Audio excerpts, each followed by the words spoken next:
what you gonna get her for Christmas? Say, what you gonna get your girl? Hey guys, I know I've been gone. It's been a little minute. It's only been a week, so it wasn't that long. I know the voice is different. The hair is different, by the way, also. But, so, we had a week off because of Thanksgiving, holidays. I hope you guys were, eating and got fat or whatever. If you can't tell, I don't have a guest host. We're solo YOLO today, but it's okay. Today's content is the Netflix show Dead to Me. And honestly, this show should be done with somebody else, but that's okay. I don't have any wine. I drank all my wine this weekend, guys. Now I'm about to dive into literally a wine-based show because they drink a lot of wine and I don't even have any. So that sucks. That sucks a lot. Oh my God. I should just do a solo podcast by myself. I already talked to myself, but I bought equipment for 2 people. So next week I will have somebody. Don't worry about it. But next week is a good week. But let's talk about this week. On November 17th, Netflix dropped the new show. Well, not the new show. The final season of Dead to Me. It's a really good show. If you guys haven't watched it, you guys have to. Also, just a shout out to the fact that Manifest, The Crown, and Dead to Me now, but it's been out for a week now, have been in the top 10 of Netflix. So, that means it's trending. So we keep up with the trends around here, guys. Also Black Panther. Hello. Setting records. Bring. Anyways, the show Dead to Me is the final season. Now, let me give you a little background story about the show. The show stars Christina Applegate, my bad, and Linda Cardellini. And if you don't know who these 2 fabulous ladies are, then I can't help you. I get it. We're here to review stuff and tell you how awesome it is and give you some ideas to watch. But if you don't know who Christina and Linda are, I can't help you. One, if you actually had a childhood and you value your childhood, you know who Linda Cardellini is. She played Velma in Scooby-Doo. And I'm talking about the one with Sarah Michelle Gellar, where the cast actually looked like Scooby-Doo characters. Yeah, guess what? She's still wearing the bangs. Period. Anyways, this show is it's dark comedy at its finest. It makes you laugh, it makes you cry, and the final season has you on the world's worst emotional roller coaster. I'm so pissed. I love it. I live for it. Christina Applegate, she starred alongside Will Ferrell in The Anchorman. She's a really good actress. She also starred on this show called Married with Children or Married to Children. I'm pretty sure it's not called Married to Children. But she's a really good actress. They're both really good actors. But if you didn't know, she was diagnosed with multiple sclerosis, commonly known as MS, which she found out during the final season of filming. MS is a nerve damage type of disease, and it messes up the functions between the brain and the body. And she was very open about how she gained 40 pounds and she could only walk with a cane. And if you watch season 1 and season 2, you'll see the difference in season 3. But I didn't really care because I wasn't paying too attention. She's not walking everywhere. I wasn't really paying attention to that. But if you want to know more about the disease, go ahead and go on Google because this is the review for Fuse, not Google. But anyway, she went through a lot. That's why the season was postponed and came out in November. It should have came out in March, I believe.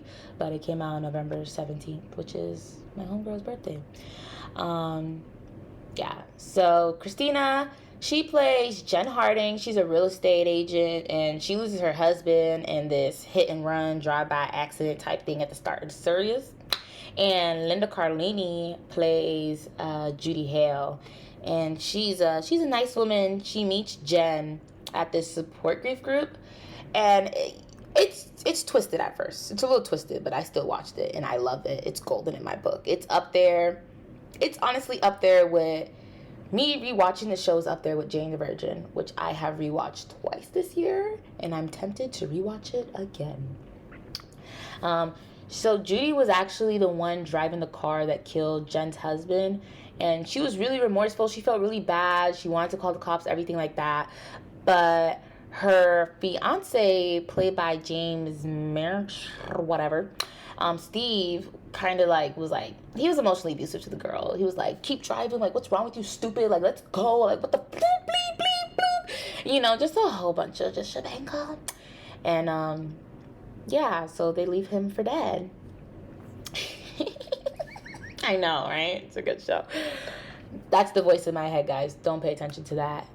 Anyway, Steve has this twin named Ben, so of course they're played by the same person. The gag is that they're identical twins, but in the show they're not identical twins.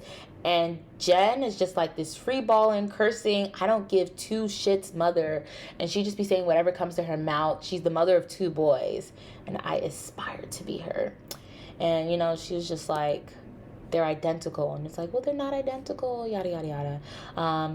You also have Christopher Doyle. He's Jen's partner in real estate.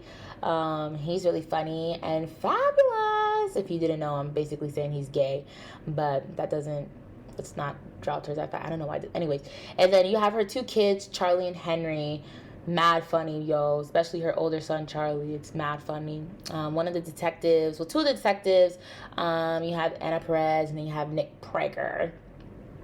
Keep them in mind. They got really funny at the end of the season. I'm not gonna lie, like in the third season. Like I said, Linda Carlini's from Scooby-Doo. I think that's why I originally watched it.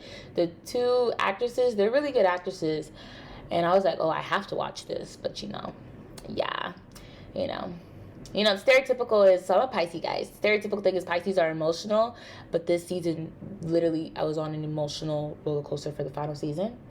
And, I had to watch season 1 and season 2 before I watched season 3, and I was just so crazy. So, recap, season 1 saw the death of Jen's husband due to a hit and run, and the culprit turned out to be Judy and her fiance, Steve. Judy, because she's a hippie, she feels so bad, so she goes to this support grief group that Jen's going to, pretends that her fiance died. Jen later finds out that her husband did not die, but Judy does have grief. She suffered 5 miscarriages, and she was grieving her miscarriages and her relationship at the same time, and she knew it, but she didn't know it at the same time, so they kind of became really good friends. And Jen wanted a stop sign in the neighborhood. Pay attention to this. Jen wanted a stop sign in the neighborhood. They live in Orange County, by the way. Money? Okay. She wanted a stop sign in the neighborhood because people would speed by. And it just triggered her every time seeing people speeding and not abiding by the law, because her husband died from that. Right? Like I said, she wanted a stop sign. Remember the stop sign, guys. This is just a recap, though. Right? So, Judy's fiance is verbally and emotional abusive to her. And she ends up banging him while she's dating the detective, Nick. And they eventually break up because she was dating him and she thought she was pregnant, but she wasn't pregnant. Keep that in mind as well. She wasn't pregnant. So she kind of just, and then it turned out Steve had another girl. Keep that in mind as well. Just keep everything in mind. Hang on to every single word that I'm saying, okay? Before season 2, season 1, Steve somehow found his way over to Jen's house, and he kept talking mad stuff about it, all this stuff, and he basically egged Jen on, and she takes this wooden bird that Judy had gave her son Henry and bashes him in the head, and he falls into her pool, and so she calls Judy. Judy finds her way to her house, and that's when season 1 ended. Season 2 literally picks up right from there, and they try to get rid of his body. They haven't any powwow about the relationship because they fell off, because once Jen found out that Judy was responsible for killing her husband, she wanted nothing to do with her. But then they kind of got back together because now Jen killed basically Judy's fiance, so ex-fiance, but she still loved him. First he was in a deep freezer, and then rats happen, and if you know anything about rats, it's a no. And so then they buried him in the woods. And the spot that they buried him in the woods happened to be Judy and Steve's love spot, because she chose the spot, mind you, and it had a heart and it had their initials in it. And I'm just like, my God, if I was to kill somebody that I was romantically involved with, I'm not putting it at a spot that we used to, even if we didn't do anything, I'm not putting it to a spot that, like, oh, that's our spot. I'm not going to bury you at our spot. Man, I'm going to bury you at the bottom of the sea. I'm going to dissolve your body in acid, and I'm going to put them tub of acids somewhere. I'm going to bring them all the way to Antarctica. Like, huh? Like, who go up there anyways? Like, are you kidding me? I'm not going to put it where our spot is. Now it's tainted. What if I want to go there and be like, oh my God, I miss him. Now I'm like, oh my God, I miss him. Oh wait, he's right below me. Come on now. So they bury him or whatever, and that's when Ben, Steve's non-identical, but he is identical twin, shows up. And Ben and Jen kind of have this thing going on, like all of season 2. It's like a will they, won't they? But they did. And she obviously doesn't want anything to do with him because 1, you look like the guy I murdered. 2, no, I'm not psychotic, So he just wants answers and justice for his brother because, now he's missing. They don't know he's dead. They just know he's missing. I think by episode 5-ish, I want to say, they find his body. Is it? I think they find his body. They find his body, and he's just, like, distraught. And actually, no, they don't find his body. They don't find his body till the end. Because once Ben finds out that Steve is actually dead, he's an alcoholic, but we didn't know that at the time. And he goes drinking and driving.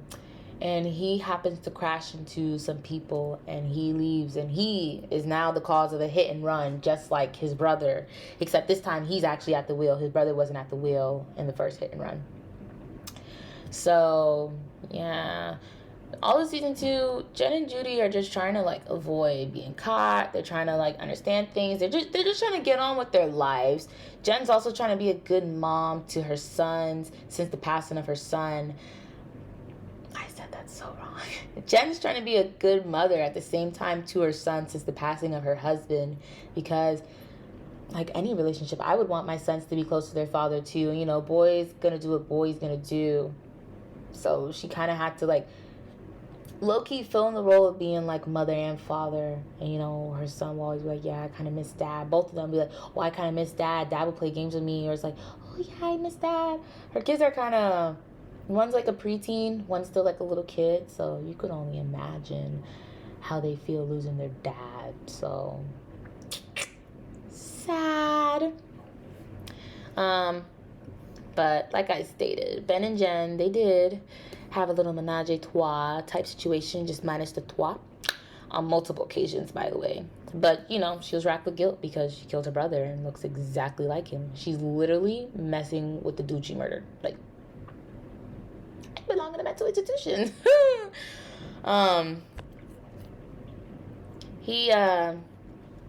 Like I said, Ben was driving, and Jen goes out and buys a car for her eldest son because Judy had these paintings that had money in it because Steve was involved with the Greek mafia, but they're more of a syndicate.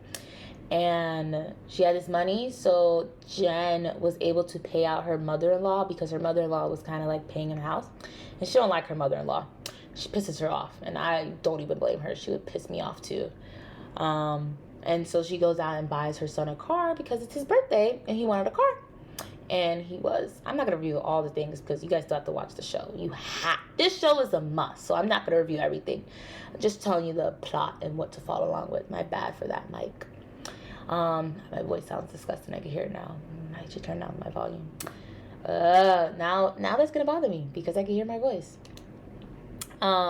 She buys a car for her older son, and her and Judy are in it, and they're so happy. Who's happy with a new car? Like, new car, new me. Ah! I can't even fake scream.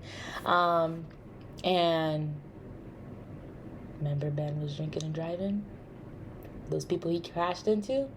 It was Jen and Judy. And it's so effed up because Jen was obviously driving, so the driver's side had the most damage to it.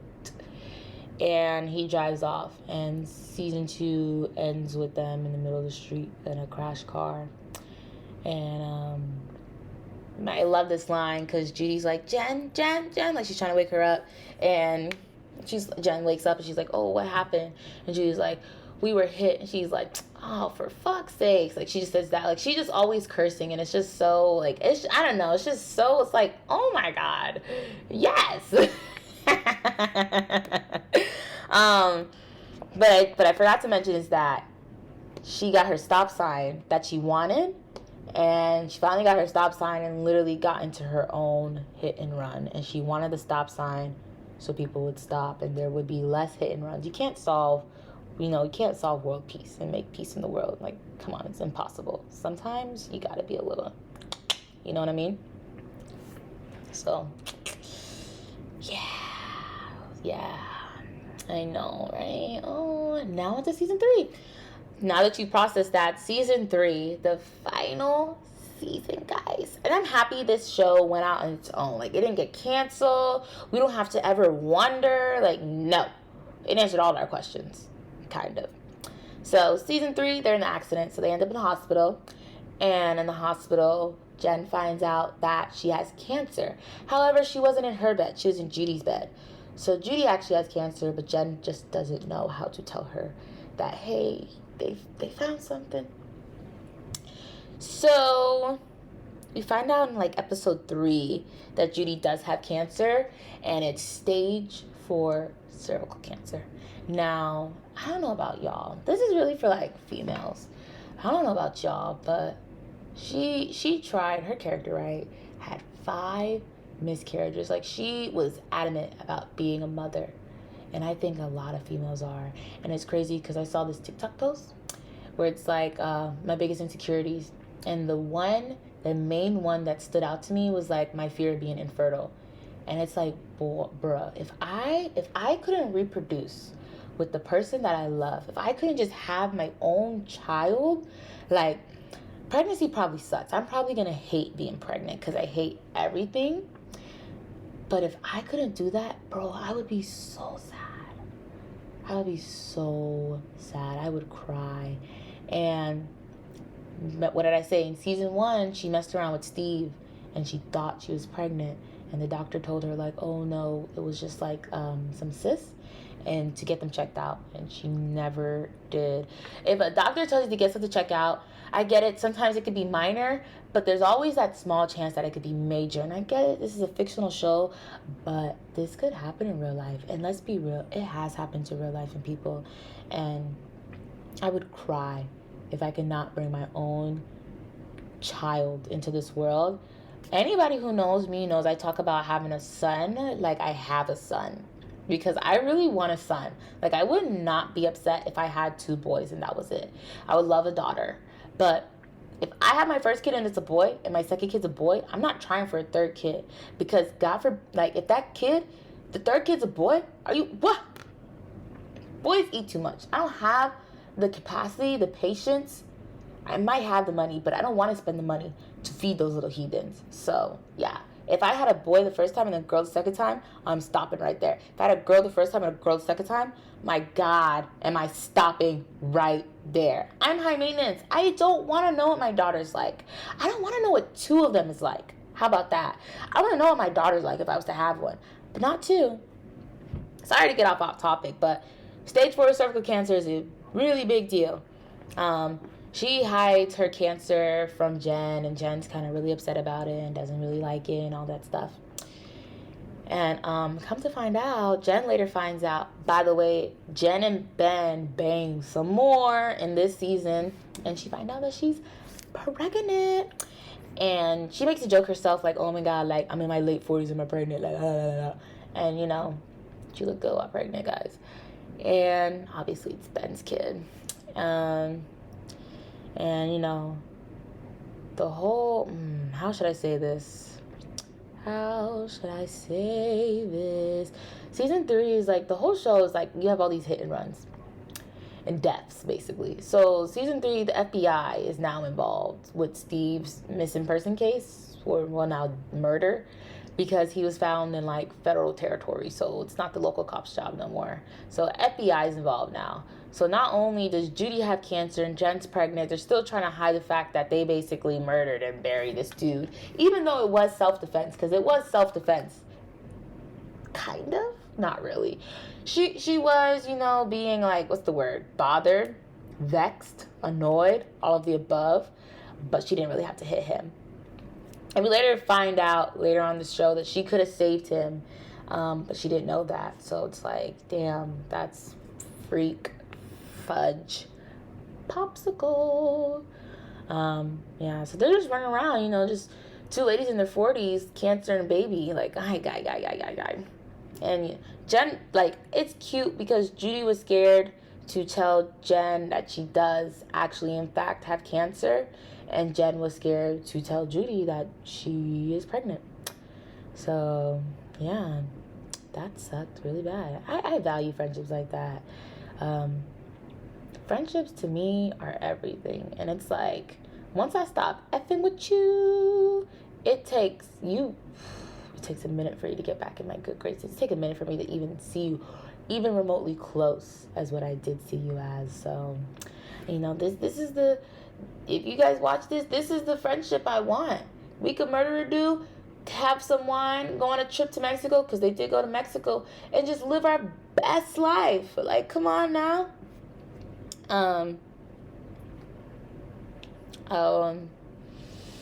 Ben, like I said, Ben is an alcoholic, so, he keeps drinking alcohol and he keeps spiraling. And Jen's conflicted because she finds out she's pregnant while Ben's at rehab, because he decides to get help because he's been intoxicated on more than one occasion in the show and in the season. So he decides to get help from the detective, Mr. Nick. And he's in rehab when Jen finds out she's pregnant, and she doesn't want to really, do anything with that. So when he gets out and makes his amends, she could tell him that he's pregnant, but she doesn't want to. And Judy's kind of nudging Jen to be like, tell him you love him because you do. And she does, guys. She does. When I see love not being lived to its full potential, it just kills me, because I wish I had love like that to a certain extent. Let's just completely move on from that. It's a whole conundrum. Let's go with that. Now, I know this is the Review for Views podcast, and we review everything. However, I'm not going to tell you guys how it ends, because some people think, oh, the end is obvious, but it isn't. It isn't obvious. Like, if you actually watch season 1, season 2, it's not, the end is not obvious, and I'm not going to spoil it. Even if you just watch season 3, I don't care. I don't get paid for this anyways. This season, this is why I'm not going to spoil it. This season especially isn't just about the plot. It's about the characters. And to think that in her personal life, she has this disease, and then in the show, the other girl has this disease, it's like, my God, give me that pen and stop writing. Like, oh my God. It's like, you just have to think about what they're going through and the emotion that was put. One, it was the final season. One of the lead actresses had a disease. Her whole life, her whole world changed. It was the true main plot of it all. And that's why I love this show. Because even without disease, I still would have loved it. But it's so good. If it was up to me, the entire show, the production, the actors, they would all get Emmys, Oscars, you name it. They got all the awards. All the awards. Do yourself a favor this weekend and go watch the show. It's 10 episodes per season. They have 3. Each episode is like 30 minutes long, so you're trust me, you're getting a lot for 30 minutes. So it won't take long to watch the entire series. The show is worth it. It's so stellar, guys. This is a really short episode for the reviews, but oh my God, guys. The Netflix show Dead to Me is a really good show. And I'm not trying to fan obsess over it like it's like some boy band, by the way, but it's just really good. It's up, like I said at the beginning, it's up there with Jane the Virgin, because Lord knows I watch that. I love JTV. Team and I fire all the way. Okay.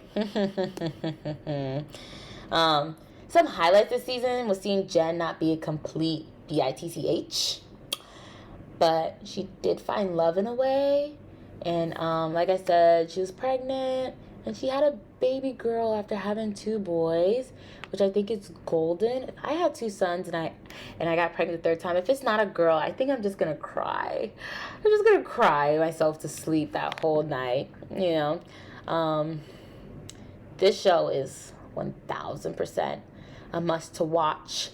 Binge it. Get you a glass of wine. I promise you, you're gonna love it, all of the above. Whatever suits you and floats your boat, whatever the saying is. We already know Diabian doesn't speak perfect English, the perfect grammar. She doesn't get the perfect metaphors down, whatever. You guys still listen, and that's why I love it. And that's why I love you guys, because I preach positivity. Hello. Next week, though, oh my God, bro. Next week is going to be a tough week, guys. And next week, oh my God, I can't even say it. Oh my God, I can't even read my own script. Next week, we're exploring anime. And let me just say this about anime. I hate anime. I hate anime because there's so many anime writers out there. Shut up, sit down. I can't throw one rock around here without hitting somebody that says, I love anime. There's probably maybe one person I know for a fact that doesn't watch anime. And that's not including me, because obviously I've started watching this show and now I have to finish it. And I'm not gonna lie, the anime that I'm watching that's first up on the roster is Jujutsu Kaisen. I don't care if I'm not saying it right. And I will say the first couple episodes I'm intrigued, but I'm still not gonna give y'all worth, because anime at the end of the day it's a cartoon. It's a cartoon. Go watch the Family Guy. Go watch the American Dad. Go watch some Simpsons. Be having anime con, be dressing up like Sailor Moon or whatever, Naruto. It's and I'm gonna be, I know I should say this for next week's episode, but I'm gonna just tell y'all right now, I grew up watching anime because I had 2 brothers. My sister didn't come into my life till I was 10, and even when my sister came into my life, what was I finna do with her? She's 10 right now, and I'm 21. What? We'll see. The guest host for next week is yet to be announced because I don't know. I'm trying to find, everybody loves anime, so it's kind of hard to narrow it down to who the guest host for next week's gonna be. But y'all, make sure you like and subscribe. Don't be afraid to comment below. I promise you won't hurt my. I promise you, you won't hurt my feeling. And it's anime, y'all. I don't even know anymore. I don't even know. But you know what? Happy listening, y'all. Make sure y'all like and subscribe. It's the Review for Few podcast, and I'm the one and the only Diabian. Make sure y'all say my mother trucking name right, like my mammy named me.